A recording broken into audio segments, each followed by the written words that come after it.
predikant moet voorberei vir 'n erediens, dan gaan daar baie keer tekste en temas deur sy kop, of haar kop.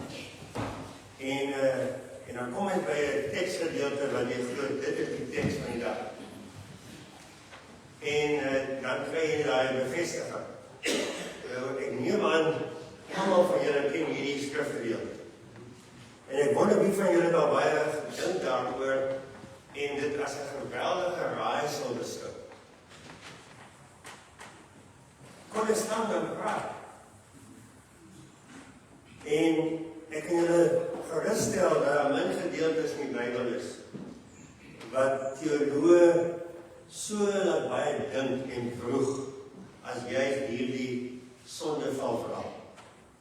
Maar die belangrikste van die Bybel is die boodskapgewende waarde daarvan.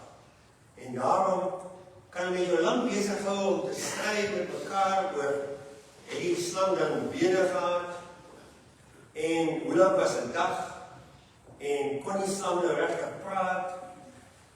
As jy die hele tyd daar gaan vashou, dan mis jy die boodskap wat God vir ons wil sê deur die woord.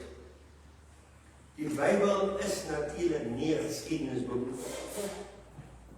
wat elke geskiedkundige detail vir ons weergee nie. Die Bybel is nie 'n alleskundige nie, want ons lees dat die skrywers op 'n stadium gedink het die aarde is plat. En dit is ook nie 'n dierkundige boek nie, zoologie is die woord, maar die belangrikste van die Bybel is dat ons besef, dit is God se woord aan die mens, om God te openbaar aan die mens. As ons anders na die Bybel wil kyk, gaan dit vir ons 'n raaisel bly, en gaan ons totaal ontevrede wegstap. Die doel van die Bybel staan vas. Eenvoudig gestel, dis om 'n getuie van God te wees. En daarom noem ons dit God se woord. Die doel is om God aan die mens te openbaar. Ons ken almal die uitdrukking dat die mens na die beeld van God geskape is. Maar na die ongehoorsaamheid van die mens, waar die mens nie by God se voorskrifte gebly het nie, vind die sondeval plaas en die beeld van God in ons word geskep. Dit is onvolmaak gelaat. Nou is ons geneig tot die kwaad.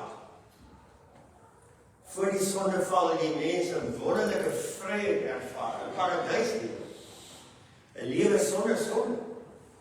'n lewe sonder 'n sondebewustheid, 'n lewe in die teenwoordigheid van God, onbevange en onbevrees.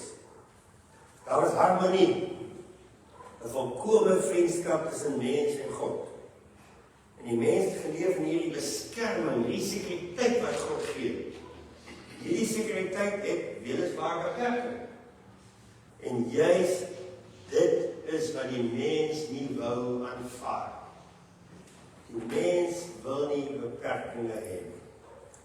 En daarom sien ons so duidelik in vers 6 en 7 hoe vinnig val iets uit mekaar wanneer dinge begin skeef. Wanneer die mens God se woord in twyfel trek. Wanneer die mens op sy eie insigte wil steun, wanneer die mens onafhanklik van God wil wees. In 'n oomblik het alles verander. Skielik was die mens skuldig. Skielik het die mens skuldig gevoel. Skielik was daar 'n bewustheid van onvolmaaktheid. Ons is kaal. Ons is skaam. En die mens begin sy lewenslange wegkruip pogings van God. En die mens begin met sy eie pogings om by God uit te kom. Om weer vir God aanvaarbaar te wees. Die mens het geval vir die leuen, wat deur God van die mens weerhou was, het dit nie bereik deur ongehoorsaamheid nie, om buite die reëls van God te lewe nie, Inteendeel, hulle uniekheid, wat hulle beleef het as God se metgesel, op wie hy op die mees natuurlike wyse gekommunikeer het totaal beëindig. En hulle lewens word geraak in die kern van hulle bestaan. Die kern van die mens bestaan, die vrou se rol as moeder, en vrou, die man se rol as voorsiener, sy hoofaktiwiteit om te werk. En die dood is nou 'n sekerheid. Waar die mens in harmonie met God geleef, kruip hy nou weg. Skielik is die mens bang vir God. Die mens onmiddellik begin besef die grootsheid van hulle oortreding en hy hardloop weg. En die ergste is, die mens soek die verskoning vir sy toestand by ander. Die man blameer die vrou blameer die slang, en die man gaan selfs so ver om te sê, dis die vrou wat u my gegee het. So amper is die self dalk die skuldige. In vers 6 is het duidelik dat die vrou self besluit. Sy het geoordeel dat die boom goed was om van te eet, en haar man saam met haar, en volgens hulle eie oordeel, in plaas van gehoorsaam. So typies mens, om sy verantwoordelikheid te ontduik.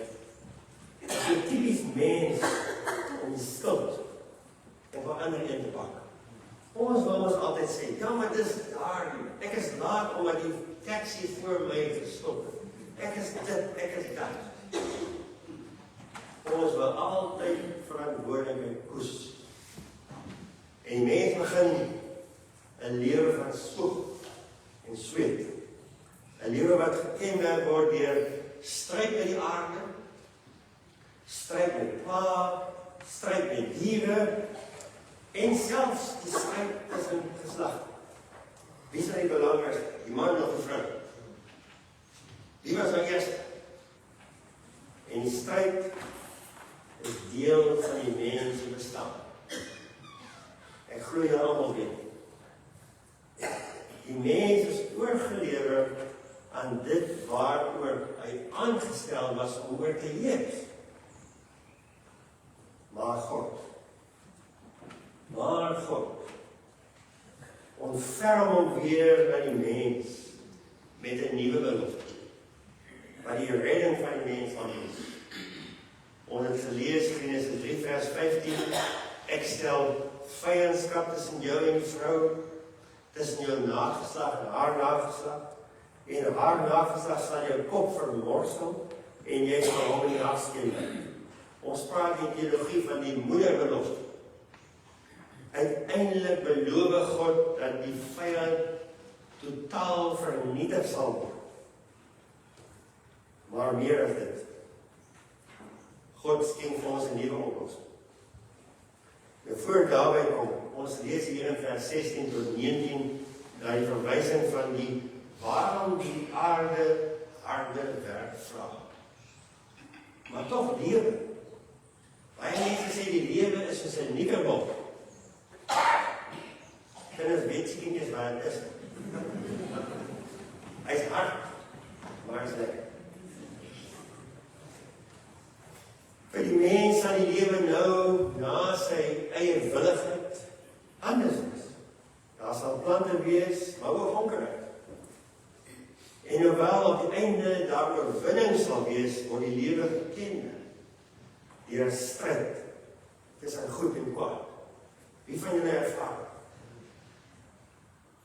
Maar die lewe bly tydelik. Dit ontbreek die ewige paradyslewe hier op aarde. Totdat die mens na stof terugkeer, soos wat die woord sê. En as teken van God se voorsienigheid en voorsiening, nadat die mens hom gefaal het, byvoorbeeld nou maak God selfs klere vir die mens. Jy het gehoor dat God die diere laat sterf, doodgemaak. God gryp in, want hoe lang kan 'n klompie vrye blare nou hou? Die mense ook. Ons lees in vers 21 dat God velklere vir die mens maak en ons leer dat God self hulle aantrek. God se ontferming hou nooit op. God se ontferming hou nooit op, al het die mens opgeval. En natuurlijk, in die antieke tyd was dit die uiterste vorm van vernedering om kaal te wees. En die boodskap daarom is dat God na hierdie gevallene uitreik. Terwille van die mens het God diere doodgemaak om vir hulle vel te kan aantrek. Die mens se pogings om homself aan te trek het totaal gefaal.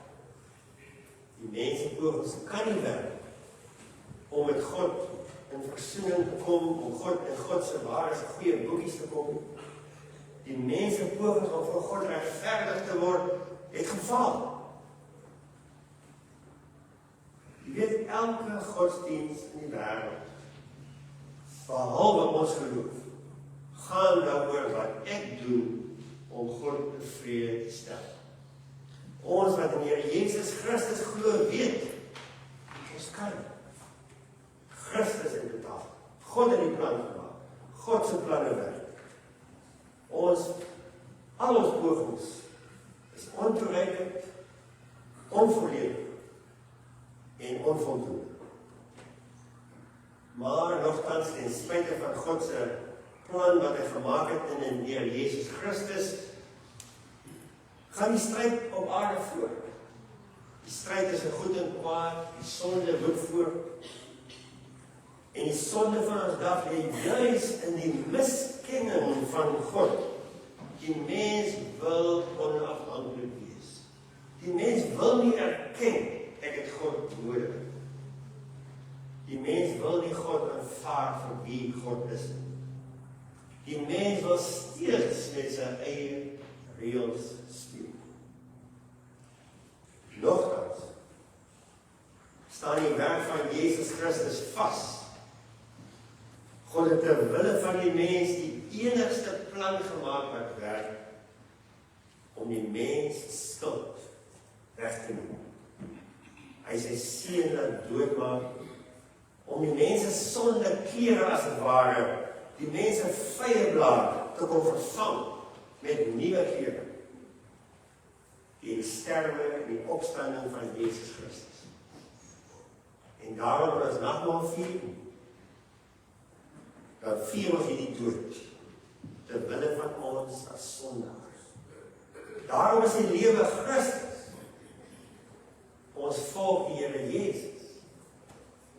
Die weg, die waarheid en die lewe. Daarom is ons loflied vandag gegrond op die oorwinning wat ons deel word op grond van God se plan, waarvan ons deel kan word. In die paradys was die mens se lewe vry. Binne sekere beperking was die mens vry. Selfs die ewige lewe was in die mens se bereik. Maar die mense ongehoorsaamheid het vreemdelingskap met God gebring en hulle sal nooit weer toegang hê tot die boom van die lewe. Maar Jesus Christus is nou die hout kruis, die nuwe boom van die lewe. Lewe gegee, ewige lewe deur aan die kruis te hou en op te staan. En nou weet ons, so ongelooflik op my spreeklike genade dat die Here vra ons glo in my en wat ek gedoen het vir jou en jy sal gered word. En jy sal die ewige lewe hê. Geloof in die Seun van God. Dis die lewe van vryheid. Dis die lewe van vryheid van straf en vryheid van wettisisme. Ek moet nou dit doen, ek moet soveel dit keer dit doen, ek moet soveel keer dit doen. Maar nogtans 'n lewe wat sal getuig van dank. 'n lewe wat geleef word tot God se verheerliking. En dis waar die Here ons elke Sondag oproep. Leef jy tot God se verheerliking. Die Bybel sê so duidelik in Korintiërs 10 vers 31, of jy eet en of jy drink, doen alles tot verheerliking van God. Daarom is dit nie, kan ek koud drink of nie, kan ek koud drink en die Here daarvoor eer. 'n lewe wat nie sal ophou om geleenthede te soek om God te eer en om te aanbid. Want die verlossing in Christus is so groot.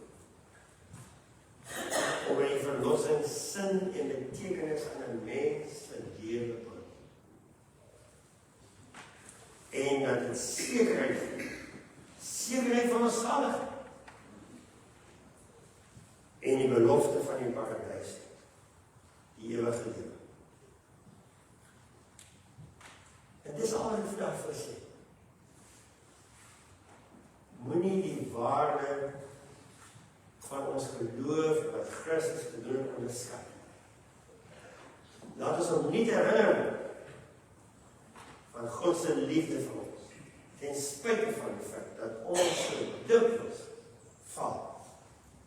Daarom glo ons in vergifnis en ons geloofsbelijdenis staan vas. Ek glo in God die Vader en Jesus Christus en die Gees van God wat dit in my lewe waar